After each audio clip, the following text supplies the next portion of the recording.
On est fermement opposé à la réouverture de la gare d'Annemasse ce lundi 6 avril.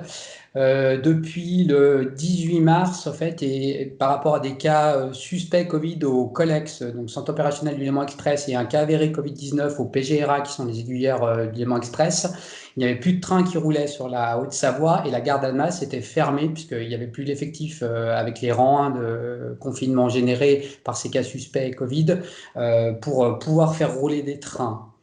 Et donc là, la réouverture, on s'est rendu compte que sur ce laps de temps et les 15 jours sans train, ça n'avait pas généré de problématiques particulières pour le personnel frontalier français qui travaille en Suisse. Ça complique peut-être la tâche, mais quand on lit ça à l'état sanitaire du département de la Haute-Savoie, qui est un des moins bons en proportion au nombre d'habitants, parce que beaucoup de gens contaminés et de nombreux décès malheureusement, la pertinence de réouvrir la gare d'Annemasse avec un flux de voyageurs et puis le fait aussi d'exposer des salariés de la DDL Lex au Covid-19 ne nous semble pas du tout pertinente tant que le pic de la pandémie n'a pas été atteint.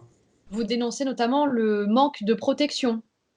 En fait, au niveau des, là, il y a peu de personnel. Si on prend le plan d'organisation qui vont être donc susceptibles d'être au contact des voyageurs là à partir d'aujourd'hui, sauf que il n'y a pas de masques FFP2 qui ont logiquement été réquisitionnés pour le personnel sanitaire. Et là, on fait face à un gouvernement qui a une politique sanitaire très discutable puisqu'il n'y a pas eu de commande de masques et de tests, et que ce personnel-là, le copain ou la copine de l'escale qui devrait sortir sur le quai, par exemple pour un malaise, pourrait être contaminée par le Covid-19 vu qu'elle n'a pas avec elle le FFP2.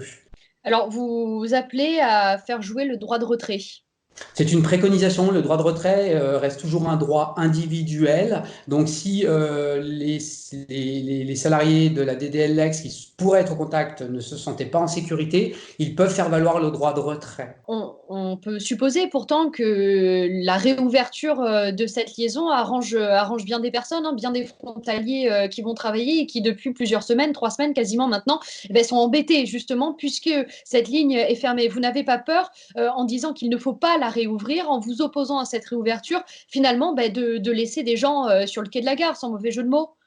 Non, alors pour deux raisons et de manière assez simple. La première, et je me répète, mais le pic de pandémie n'est pas atteint. On n'a pas eu de problématiques générées ou remontées sur le fait que les frontaliers ne pouvaient pas aller travailler. La Suisse fonctionne différemment de la France, elle n'impose pas le confinement par la loi, elle a une activité économique qui est moins restreinte que chez nous.